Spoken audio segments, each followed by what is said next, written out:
Well, previously we were talking about how to solve a system of equation by either the substitution or the addition method, but all of that, the systems that we were looking at had to deal with linear equations or lines, and we were looking at where those lines intersected, whether they were parallel or the same line.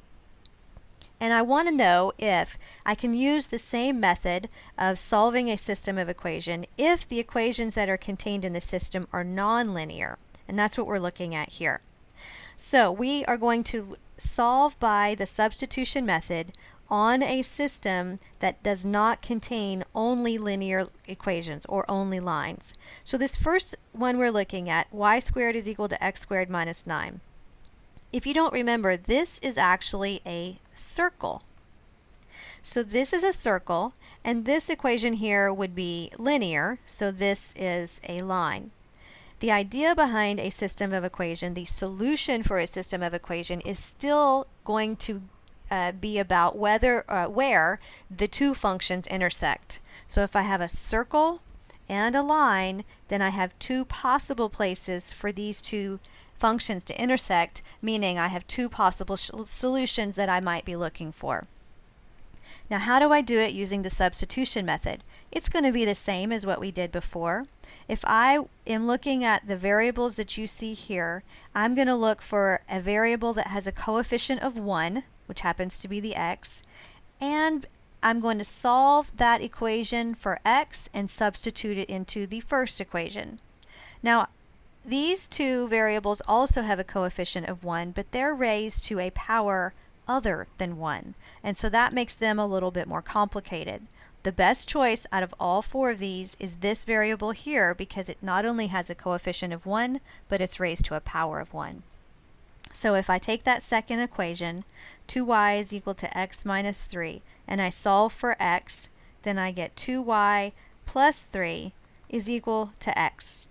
And it's this that I am going to substitute into for x in the first equation.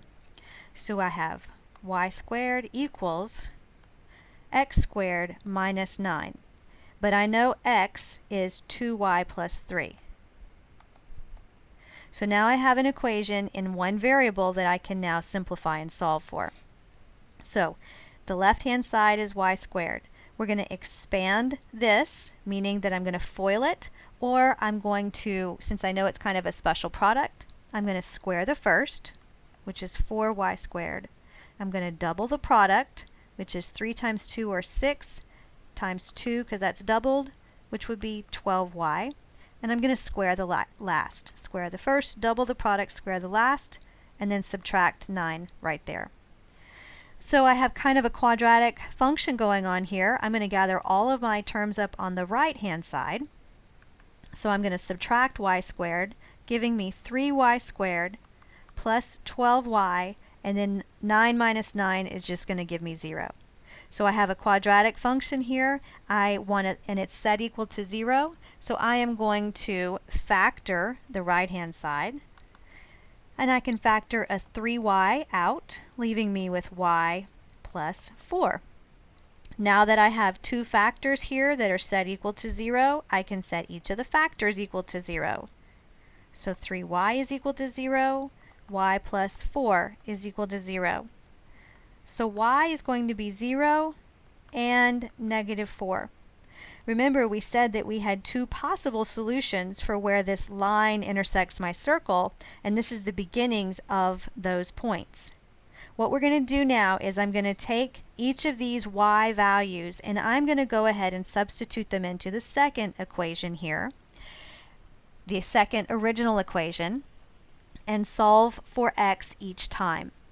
So if the second equation was 2y is equal to x minus 3, so I'm going to let y be equal to 0.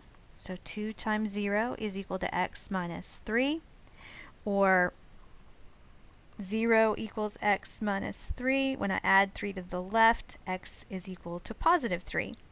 So that says that the ordered pair 3, 0 is one of the solutions for where the line and the circle intersect. We're going to do it again for when y is equal to negative 4. So 2 times negative 4 equals x minus 3. So negative 8 equals x minus 3. And when I add 3, I get negative 5 equals x.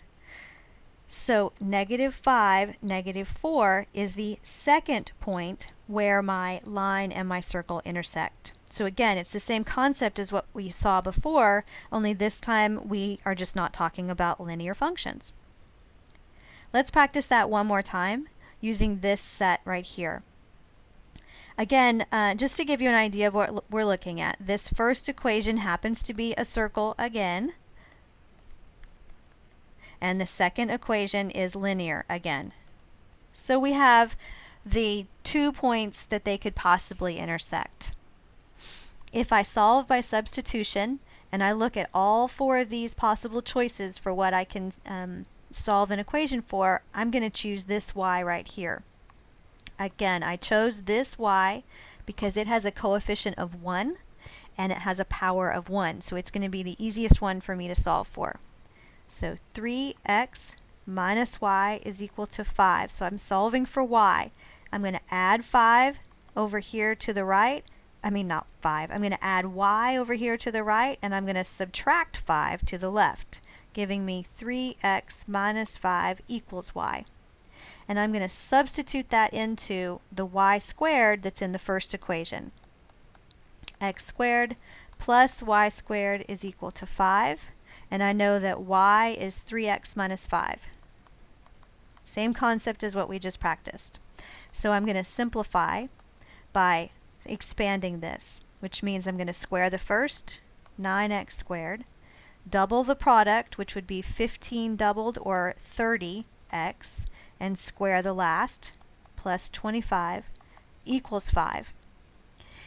So I'm going to gather everything on the left and try to simplify this quadratic equation. So x squared plus 9x squared would be 10x squared minus 30x, and when I subtract 5 to the left, I get plus 20 equals 0.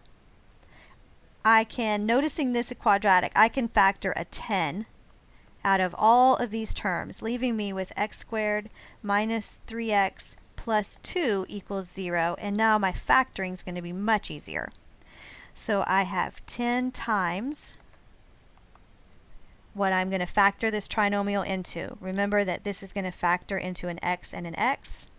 The second sign is positive, so I have to have 2 negatives down here, and I'm looking for the factors of 2 that add to give me 3. Well, that's a 1 and a 2. Now that I have factors equal to 0, we set each of the factors equal to 0 and solve.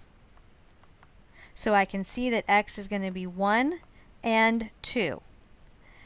Now that I know what x is, I'm going to substitute back into the second equation here to find out what y is. So 3x minus y equals 5 is the equation I'm looking at. 3x minus y equals 5. So I'm going to do this one time, letting x be equal to 1. So 3 times 1 minus y equals 5. Or negative y is equal to, when I subtract 3, would be 2. So y is equal to a negative 2. Now when I do this again, substituting 2 in for x, I get 3 times 2 minus y equals 5. So negative y is equal to, this is 6 that I'm going to subtract over here, and I get negative 1. So y is equal to a positive 1.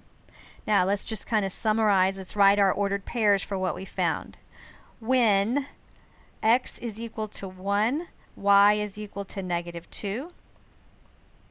And when x is equal to 2, y is equal to a positive 1. So these are the 2 points that we had that are the intersections and the solutions of my circle and line. Don't be lulled into thinking that you're always going to get 2 points, because I could have a line touching my circle and I would only get one solution in that case. But this is how we use substitution to solve this particular set of nonlinear equations.